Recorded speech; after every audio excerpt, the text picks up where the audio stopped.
जय हिंद दोस्तों। आज का विषय है व्यक्तिगत करारनामा डेवलपर के साथ में कब करें। देखिए, जब भी आपके यहाँ पे कोई भी प्रोजेक्ट आता है, कोई भी डेवलपर आपको अप्रोच करता है या तो सोसाइटी जब नियोजित बनती है उसके बाद में वो डेवलपर को अप्रोच करते हैं, तो डेवलपर को अप्रोच करने के बाद में एक एप्लीकेशन दिया जाता है एसआर अथॉरिटी को, जिसमें जीबीआर कंडक्ट करने के लिए तो एसआर अथॉरिटी एक नोटिस इशू करती है कि आपका जनरल बॉडी रिजोल्यूशन ये दिनांक को होगा और सभी लोगों को वहाँ पे मौजूद होना पड़ेगा। तो जितने भी टेनेंट हैं वो वहाँ पे मौजूद होंगे। उसमें जीबीआर में होता क्या है, जो भी आपके प्रोजेक्ट का चीफ प्रमोटर है उसको नियुक्त किया जाता है और उसके साथ में 10 कमेटी के लोग को नियुक्त किया जाता है और प्लस जो आपका डेवलपर है उनको नियुक्त किया जाता है आपके कंसेंट से। मतलब आप निर्धारित करते हो कि ये डेवलपर को हम नियुक्त कर रहे हैं।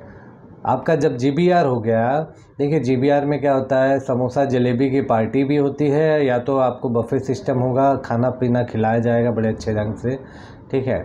तो याद रहे, कभी कभी क्या होता है कि आप खा के आ जाते हैं लेकिन भूल जाते हैं कि क्यों खाए थे, वो जीबीआर ही होता है आपका। तो अब जब जीबीआर हो गया आपका, तो जीबीआर होने के बाद में जो भी डेवलपर आपका है वो प्रपोज़ल सबमिट करता है एसआर अथॉरिटी को।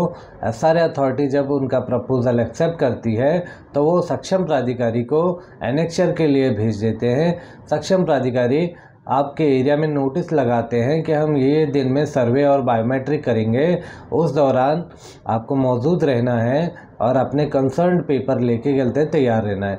तो सक्षम प्राधिकारी के लोग और जो सर्वे बायोमेट्रिक के लोग हैं वो आपके एरिया में विज़िट करते हैं और आपका सर्वे और बायोमेट्रिक करते हैं, जिसके बाद में आपका एनेक्चर 2 आता है।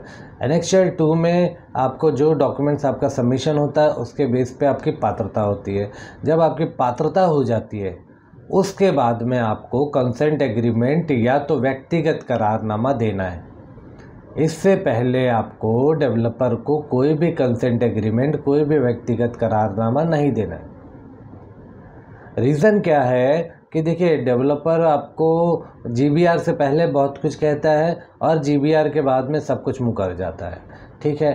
तो आपको ज़रूरी यही है कि उनको उनके टर्म्स एंड कंडीशंस पे रखने के लिए आपको आपके एनेक्चर में नाम आ जाए और आपकी पात्रता हो जाए, उसके बाद में ही व्यक्तिगत करारनामा किया जाए, जिससे कि डेवलपर अपनी एलओआई ले और उसके आगे का काम कर पाए। बेसिकली आपको घर तब मिलेगा जब आपका नाम एनेक्चर में होगा और आपकी पात्रता रहेगी। और देखिए, व्यक्तिगत करारनामा से आपको कोई फ़र्क नहीं पड़ता है, लेकिन व्यक्तिगत करारनामा डेवलपर के लिए बहुत ज़्यादा फ़र्क पड़ता है, क्योंकि व्यक्तिगत करारनामा से ही वो प्रोजेक्ट बना सकता है। अगर उसके पास व्यक्तिगत करारनामा नहीं है या तो कंसेंट एग्रीमेंट नहीं है तो वो आगे प्रोजेक्ट को मूव नहीं कर सकता, उसको कोई भी सैंक्शन अथॉरिटी द्वारा नहीं मिलेगी। तो आपको जानना ज़रूरी है कि आपकी पात्रता ज़रूरी है, तो इसीलिए उसके कंसेंट एग्रीमेंट को या तो उसके व्यक्तिगत करारनामा को रोक के रखें। लेकिन प्रॉब्लम क्या है, जो 2-4 लोग हैं जो डेवलपर को पकड़ के लाते हैं, वही क्या करते हैं, सबसे कंसेंट एग्रीमेंट मतलब सबसे पहले काम वही करते हैं कि कंसेंट एग्रीमेंट भरवा ले, साइन करा ले और फिर उसके बाद प्रोसेस करें। इससे क्या होता है कि आपकी पात्रता हो या ना हो, आपका व्यक्तिगत करारनामा डेवलपर के पास में पड़ा है, उसको सब सैंक्शन मिल जाते हैं। तो आपको परेशानी आती है, आपको ना चाहते हुए भी घर खाली करना पड़ता है जब आप पात्र नहीं हैं, आप अनिर्णित है, अपात्र हैं, उस केस में भी आपको खाली करना पड़ता है।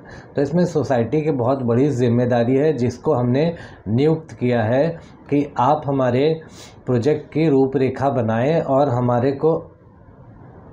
हमारे अधिकारियों के लिए आप डेवलपर द्वारा संपर्क करें।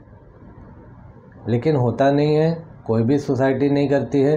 देखिए, टेनेंट के बारे में कोई भी सोसाइटी ध्यान नहीं देती, तो आप ये अपने लोगों को बता सकते हैं। देखिए, कंसेंट एग्रीमेंट और व्यक्तिगत करारनामा जब एक बार एनेक्चर 2 आ जाए और उसके बाद में आपकी पात्रता उसमें सबकी आ जाए, उसके बाद में ही कंसेंट एग्रीमेंट और व्यक्तिगत करारनामा बनाएं, जिससे कि आप डेवलपर को अपने टर्म्स एंड कंडीशंस पे आगे काम करने के लिए परमिशन दे सकते हो, नहीं तो वहीं पे गलते कि उसको स्टक करके रख सकते हो।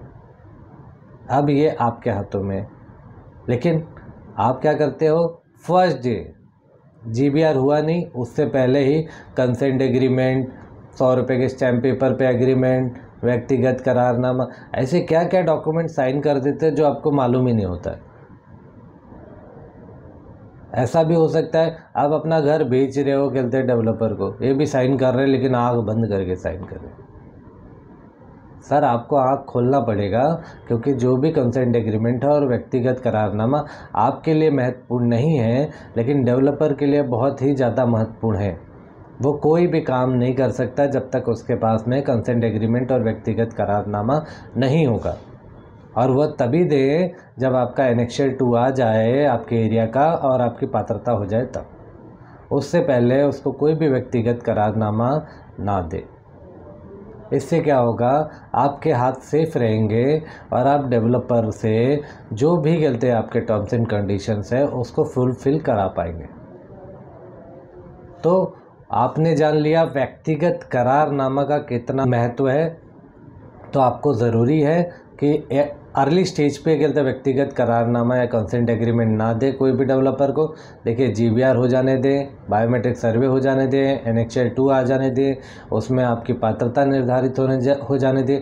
और जैसा कि मैंने बताया 100 लोग हैं तो 100 लोगों में से एटलीस्ट 80 लोग तो 80-90 लोग पात्र हो जाए। देखिए अगर 10% लोग अगर नहीं पात्र हो रहे हैं तो चलेगा, ठीक है कोई बात नहीं, लेकिन 80-90% तो लोग पात्र हों, तो 80-90% लोग पात्र होंगे तो वो करेक्ट डिसीज़न ले पाएंगे और आपके लिए जो 10% लोग बचे हैं उनके लिए भी काम कर पाएंगे।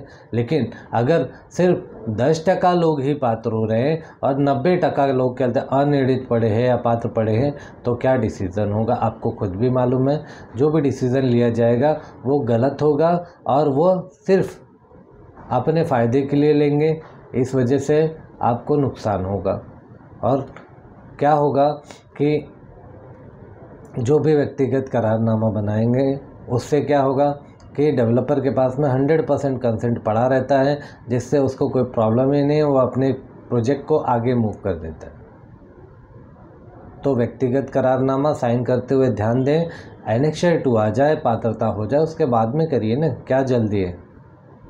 जल्दी आपको रहनी चाहिए कि एनेक्शर 2 आए और उसमें आपकी पात्रता आए। इसके अलावा SRA के प्रोजेक्ट में आपको किसी भी चीज़ की जल्दी नहीं होनी चाहिए साइन करने की।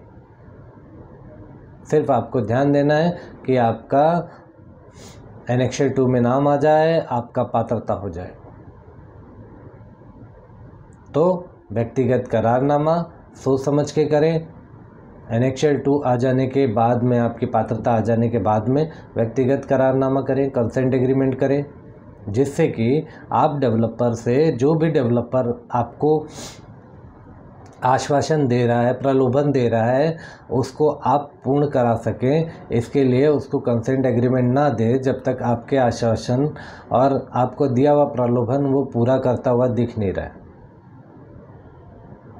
तो व्यक्तिगत करारनामा देते समय बहुत ही सजग रहें और हम आपसे सिर्फ यही विनती करते हैं कि आप अपनी पात्रता पे ध्यान दें और अपनी पात्रता करके लें। फिर उसके बाद में कोई भी डेवलपर आए जाए उससे कोई फ़र्क नहीं पड़ता है। अगर आपकी पात्रता है तो आप अपने हक, अपने अधिकार डेवलपर या तो SRA अथॉरिटी से आराम से ले सकते हैं।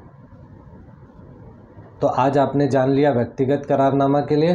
तो व्यक्तिगत करारनामा उसी समय करें जब उसकी रिक्वायरमेंट है, उससे पहले ना करें।